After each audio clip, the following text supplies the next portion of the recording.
اللہ الرحمن الرحیم۔ سعودی عرب میں بادشاہت کا نظام رائج ہے۔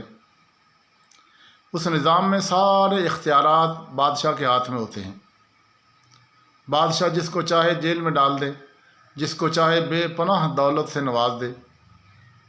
تو ایسے نظام میں اگر بادشاہ کسی آدمی کو روزانہ ملاقات کے لیے بلائے اور اس سے بیٹھ کے تبادلہ خیال کرے اور اس سے کہے کہ تم اپنی حاجتیں میرے سامنے بیان کرو اور ان کی پوری کرے، ایسے حالت میں وہ آدمی جس کو بادشاہ روزانہ اپنی ملاقات کے لیے بلاتا ہے، اس سے تبادلہ خیال کرتا ہے، آپ کیا سمجھتے ہیں کہ اس بندے کا کیا مقام ہوگا؟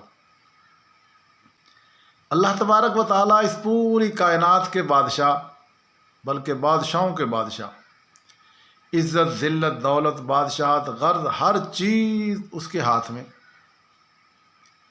وہ قادر مطلق بھی ہے، بے پناہ کریم اور بے پناہ رحیم بھی ہے۔ ایسا رب اور ایسا بادشاہ اگر دن میں 5 بار اپنے بندوں کو ملاقات کے لیے بلائے اور اس کا بلانے والا، منادی کرنے والا مؤذن 5 بار فلاح کی یقین دہانی کے ساتھ بلائے، مگر حادثہ یہ ہے کہ اس کے بیشتر بے شمار بندے اس کے بلاوے کو رد کر دیتے ہیں، نہیں جاتے، وہ اس نماز کو ادا نہیں کرتے جو اللہ سے ملاقات کا دوسرا نام ہے۔ اور جو لوگ اس پکار کا جواب دیتے ہیں ان کے لیے یہ ملاقات ایک رسمی اٹھک بیٹھک کا نام ہے۔ وہ نماز کی اس روح سے غافل ہے جس کا مقصد خدا کو یاد کرنا ہے۔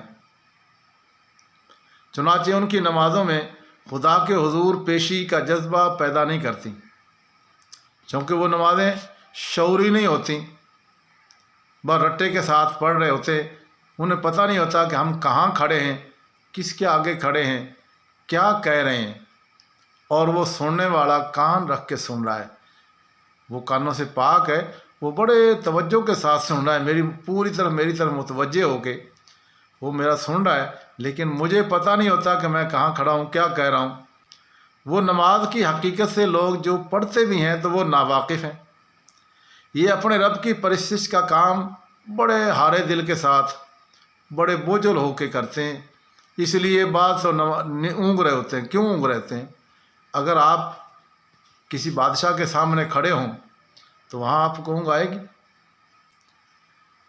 تو ان کی احساس کی سطح پر پیدا ہونے والی تڑپ کی بجائے ان کی نماز صرف حواس تک ہی رہتی ہے، یعنی اپنی سوچ تک رہتی ہے، اس سے آگے جاتی نہیں۔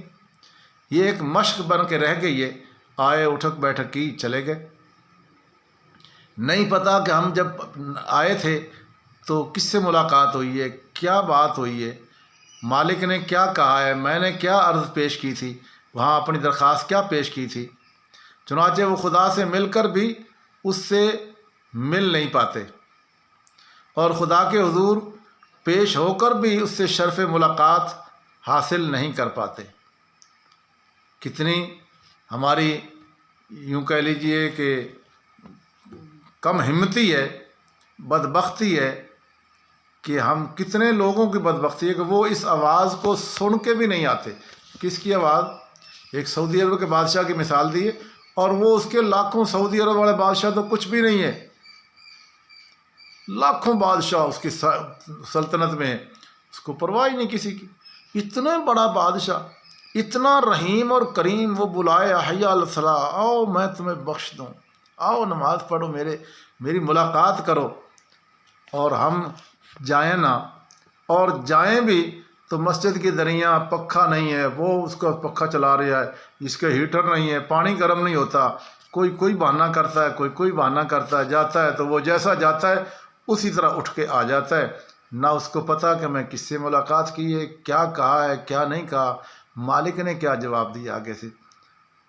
تو اس لیے ہر بندہ مومن کی یہ ذمہ داری ہے کہ وہ اپنی نماز کو حواس سے نکال کے احساس میں لائے، احساس کے مقام پر لائے، اور اس کا طریقہ یہ ہوگا کہ آپ کوشش کریں ایک ایک حرف اگر پڑھے لکھیں تو نماز کا ترجمہ تو کم از کم یاد کیجئے، آپ کو یہ پتہ ہو کہ میں کس کے سامنے کیا کہہ رہا ہوں، پھر دیکھیے آپ کو نماز کس طرح یاد آئے گی، کس طرح نماز بلائے گی، آپ کو پتہ ہوگا آپ میں کس سے. اب دیکھیے آپ کسی دوست سے ملتے ہیں تو دل خوش ہو جاتا ہے.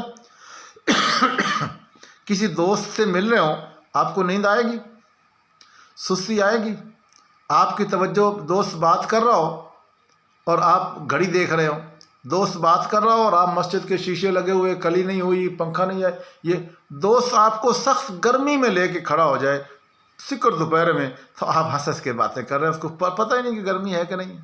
تو آپ کس سے مل رہے ہیں؟ اللہ سے مل رہے ہیں، اور آپ کی توجہ، میری توجہ کہاں ہوتی ہے؟ ہمیں اپنی نماز کو اور زیادہ ٹھیک کرنا چاہیے.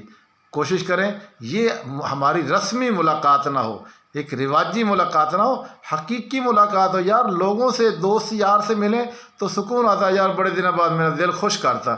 اللہ سے مل کے نماز پڑھ کے بھی کبھی دل خوش ہو کے آیا. آج میں اللہ سے یہ گفتگو کی ہے. اللہ عمل کی توفیق عطا فرمائے.